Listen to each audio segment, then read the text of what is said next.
జరగబోయే రంజాన్ ప్రార్థనలకు సంబంధించి ఈరోజు బందోబస్తు ఏర్పాట్లు పర్యవేక్షించడం జరిగింది.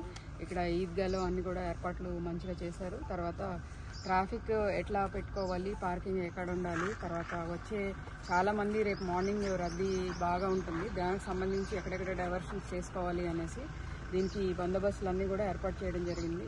ఏఎస్పీ సాయి కిరణ్ ఆధ్వర్యంలో ఈ ఏర్పాట్లన్నీ కొనసాగుతూ ఉన్నాయి. సో ప్రాపర్గా ఏ రకమైన ఇబ్బందులు లేకుండా ఇక్కడ ప్రార్థనలు జరిగేలాగా పోలీస్ శాఖ సర్వసన్నద్ధంగా ఉంది. Thank you.